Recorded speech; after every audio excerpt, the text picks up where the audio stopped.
বাঁশ কাটা ঘরের চিঠি। ঢাকা মেডিকেল কলেজের মর্গের বাতাস সবসময়ই ভারী থাকে। সেখানে বাতাসে ভাসে ফরমালিনের কটু গন্ধ আর মৃত্যুর হিমশীতল স্তব্ধতা। রায়হান গত 2 বছর ধরে এখানে ডোম হিসেবে কাজ করছে। দিনের বেলা লাশের মিছিল সামলাতে তার খারাপ লাগে না, কিন্তু রাত গভীর হলে এই দেওয়ালগুলো যেন কথা বলতে শুরু করে। আজ রাতটা অন্যরকম, কেন যেন মনে হচ্ছে দেওয়ালগুলো ক্রমশ সংকীর্ণ হয়ে আসছে। মর্গের উত্তর কোণায় রয়েছে 3 নম্বর ফ্রিজার। পুরনো জমভরা এই ফ্রিজারটি গত 10 বছর ধরে কেউ ব্যবহার করে না। বলা হয় এর ভেতরে একটা নিষিদ্ধ রহস্য লুকানো আছে। রায়হানকে তার পূর্বসূরি ডোম কড়াভাবে সতর্ক করে দিয়েছিল যেন সে কখনোই 3 নম্বর ফ্রিজারের পাল্লা না খোলে।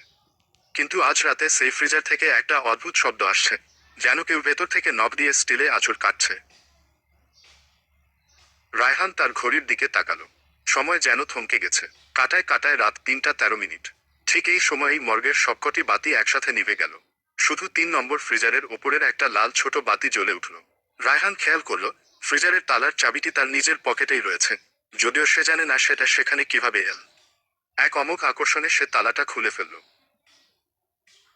ফ্রিজারের ড্রয়ারটি টেনে বের করতেই রায়হানের রক্ত হিম হয়ে গেল। ভেতরে কোনো মৃতদেহ নেই, তার বদলে সেখানে পড়ে আছে ধবধবে সাদা রঙের একটি খাম। খামের ওপর স্পষ্ট অক্ষরে লেখা, রায়হান, আমার প্রিয় পুত্র। রায়হানের হাত কাঁপতে শুরু করলো। হাতের লেখাটি খুব চেনা, তার বাবা অবিনাশের, যিনি প্রায় 1 দশক আগে নিখোঁজ হয়ে গিয়েছিলেন। কাঁপা কাঁপা হাতে খামটি খুলল রায়হান। ভেতরে থাকা চিঠিতে লেখা ছিল, এই ঘরে যে একবার প্রবেশ করে সে আর কখনো ফিরতে পারে না। আমি গত 10 বছর ধরে এই 3 নম্বর ফ্রিজারের ওপার থেকে তোর জন্য অপেক্ষা করছি। এখানকার বাতাস কোনো অক্সিজেনের ধার ধারে না, এখানে সময় শুধু এক জায়গায় স্থির থাকে। এখন তোর পালা, রায়হান। আমার জায়গাটা তোকে নিতেই হবে।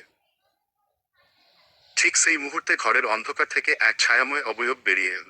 রায়হান দেখল তার সামনে দাঁড়িয়ে আছে তার বাবা অবিনাশ। কিন্তু তিনি আগের মতো নেই। তার গায়ের চামড়া ফ্যাকাশে নীল, চোখে কোনো মনি নেই, শুধু দুটো শূন্য গহর। অবিনাশ তার শীর্ণ হাতটি রায়হানের দিকে বাড়িয়ে দিলেন। এক অদ্ভুত শীতলতা রায়হানের বুক চিরে ভেতর দিকে ঢুকে পড়ল। রায়হান অনুভব করল তার নিজের শরীরের পরিবর্তন ঘটছে।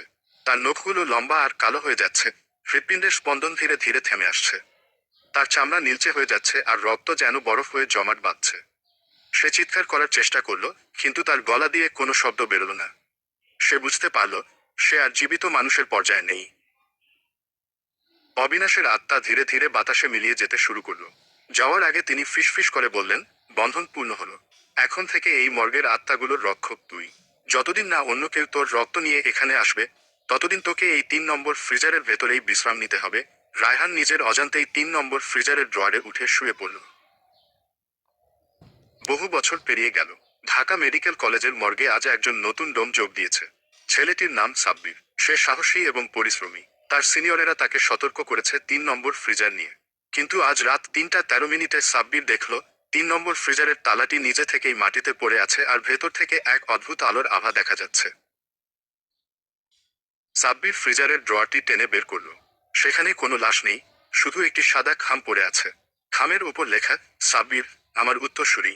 ফ্রিজারের অন্ধকার কোণ থেকে রায়হানের এক জোড়া নীলচে চোখ সাব্বিরের দিকে তাকিয়ে মৃদু হাসল। এই ভয়ের লুপ চলতেই থাকবে, মৃত্যু আর জীবনের এই খেলা কখনো শেষ হবে না।